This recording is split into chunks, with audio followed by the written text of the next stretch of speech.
Good morning बच्चों। आज हम लोग ऑर्गेनिक का सबसे इम्पोर्टेंट पार्ट स्टार्ट करेंगे जिसको हम लोग रिएक्शन मैकेनिज्म कहते हैं। तो रिएक्शन मैकेनिज्म को जब हम लोग सीखेंगे तो कोई भी रिएक्शन से प्रोडक्ट हम लोग बहुत आसानी से लिख पाते हैं। इसलिए रिएक्शन मैकेनिज्म को सीखना सबसे जरूरी है और इसको हम लोग कहते हैं ऑर्गेनिक केमिस्ट्री का ये बैकबोन है। Without reaction mechanism we can not decide any product of reaction. किसी भी रिएक्शन का प्रोडक्ट बहुत एग्जैक्ट वे में आप नहीं निकाल सकते हैं, सही नहीं निकाल सकते हैं। तो रिएक्शन मैकेनिज्म को हम लोग सीखेंगे। रिएक्शन मैकेनिज्म,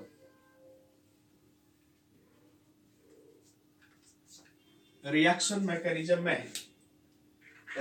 में हम लोग क्या देखते हैं, किसी भी रिएक्शन में रिएक्शन के दो पार्ट होते हैं।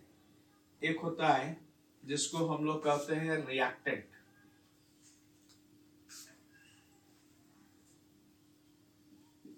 रिएक्टेंट्स, और ये दूसरा होता है इसको हम लोग कहते हैं प्रोडक्ट।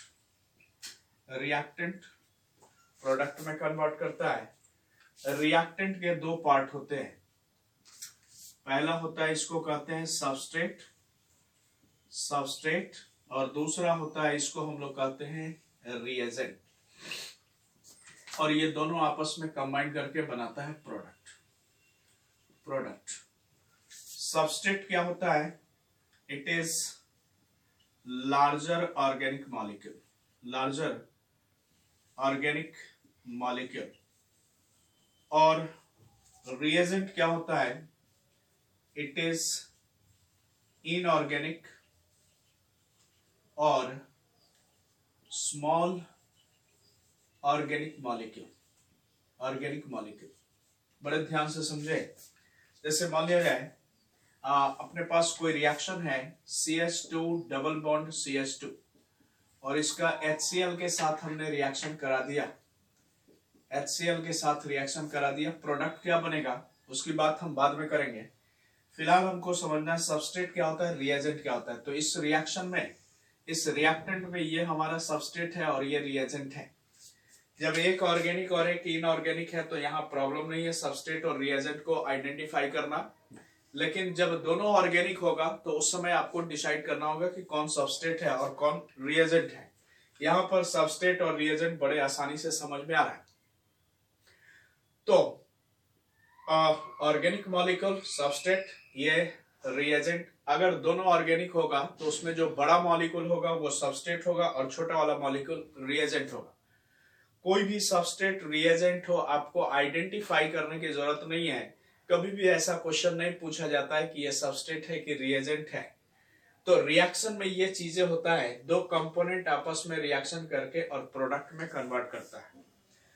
इसको रिएक्शन मैकेनिज्म को समझने के लिए हम लोग को क्या क्या चीजें समझना है, इसको बड़े अच्छे से समझें और हर चीजों को स्टेप वाइज हम लोग समझते हैं। To understand the reaction mechanism,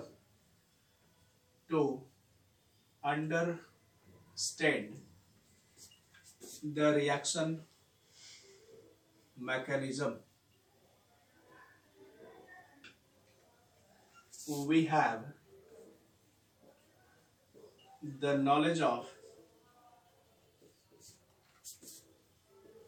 following facts.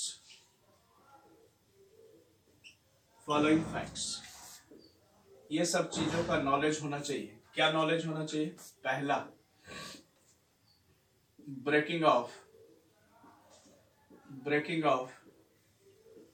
Covalent bond. दूसरा, nature of reagent.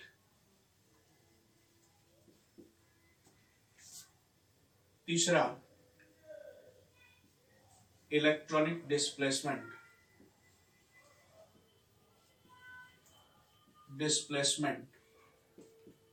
Fourth,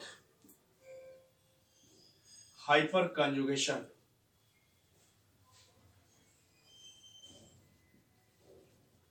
fifth, resonance. Sixth aromaticity, seventh, ऊपर लिखते हैं सेवेंथ। ये सारे चीजें स्टेप वाइज हम लोग सीखेंगे अभी, और इसमें लिस्ट में है। तो नेक्स्ट है जो हम लोग को सीखना है, सेवेंथ है एरोमेटिसिटी के बाद seventh rearrangement, rearrangement. Eighth heat of hydrogenation. Next इसमें हम लोग को सीखना है types of reaction. Next acidic and basic character. बहुत सारी चीजें हैं, इसमें हम लोग स्टेप वाइज चीजों को सीखेंगे। जितने भी चीजें हमने आपको बताया, ये हर चीज को स्टेप वाइज हम लोग सीखेंगे, और इसको बड़े अच्छे से अगर हम लोग सीखेंगे, हर चीज में जब जाएंगे डिटेल में तो आप सीखेंगे बहुत सारी चीजें हैं इसके अंदर। ये सीखने के बाद आप किसी भी रिएक्शन से प्रोडक्ट लिखते हैं, जैसे जस्ट हम एक एग्जांपल दिखा रहा हूं। मान लीजिए कोई रिएक्शन हम लोग लिखते हैं, और इस रिएक्शन में जो भी बातें अभी आपको ये समझ में नहीं आएगा, क्योंकि हमने अभी रिएक्शन मैकेनिज्म नहीं बताया है। जस्ट हम ये दिखा रहे हैं कि रिएक्शन मैकेनिज्म का इंपॉर्टेंस क्या है। जैसे मान लिया जाए ये रिएक्शन है CH2 डबल बॉन्ड CH2, और इसमें HCl का रिएक्शन हमने करा दिया। HCl रिएक्शन कराने के बाद इसके मैकेनिज्म को दिखाते हुए हम ये बता दें कि रिएक्शन कभी भी होता है एल्कीन का HCl के साथ, HBr के साथ, HI के साथ, तो रिएक्शन में इसका एक पाई बॉन्ड टूट जाता है और 2 सिग्मा बॉन्ड बनता है। इसका हाइड्रोजन और क्लोरीन, कहीं पर हाइड्रोजन और कहीं पर क्लोरीन को जोड़ दें, तो ये हमारा प्रोडक्ट हो गया। अब इस तरह से हमने ये एल्कीन दे दिया CH डबल बॉन्ड CH3। इसमें अगर HBr का रिएक्शन करा दे तो प्रोडक्ट क्या होगा, यहां से CH3 CH3, और इसका पाई बॉन्ड हमने तोड़ दिया। कहीं पर हाइड्रोजन और कहीं पर हैलोजन को जोड़ दे, कोई अंतर नहीं हो। इधर ब्रोमीन को जोड़े चाहे इधर ब्रोमीन को जोड़े, प्रोडक्ट एक ही बनेगा।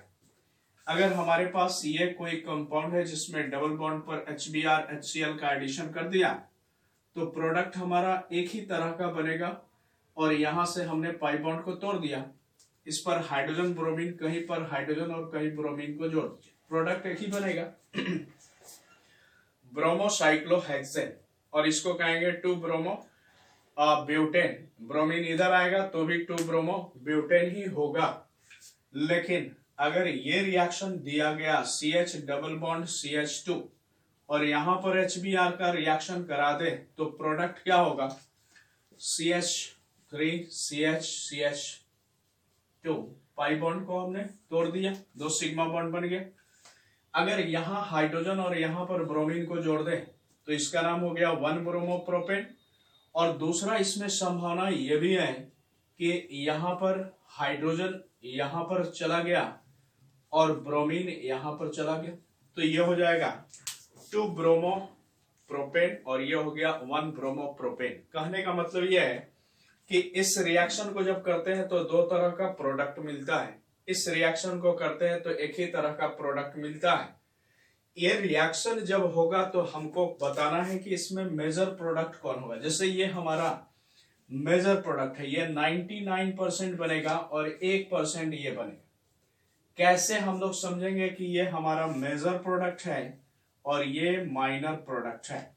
इस चीज को समझने के लिए हमको समझना होगा रिएक्शन का मैकेनिज्म, जो हमने स्टेप वाइज आपको दिखाया है। अगले क्लास में हम पहला जो जितने भी 10 पॉइंट्स हमने लिखा है उसको बड़े डिटेल में हम आपको बताएंगे। तो अगले लेक्चर में हमारा शुरू होगा breaking of covalent bond. Covalent bond किस तरह से ब्रेक करता है, उसमें और क्या क्या चीजें होते हैं, फिर nature of reagent, electronic displacement, जितने भी चीजें हमने आपको दिखाया है हर चीजों को स्टेप वाइज समझेंगे और इसके बाद आपको रिएक्शन मैकेनिज्म जब समझ में आ जाएगा तो सारे रिएक्शन से प्रोडक्ट लिख सकते हैं। अगले लेक्चर में हम लोग एग्जैक्ट यहीं से कंटिन्यू करेंगे जहां पर ब्रेकिंग ऑफ कोवेलेंट बॉन्ड की बात करेंगे। ओके, मिलते हैं अगले ब्रेक में।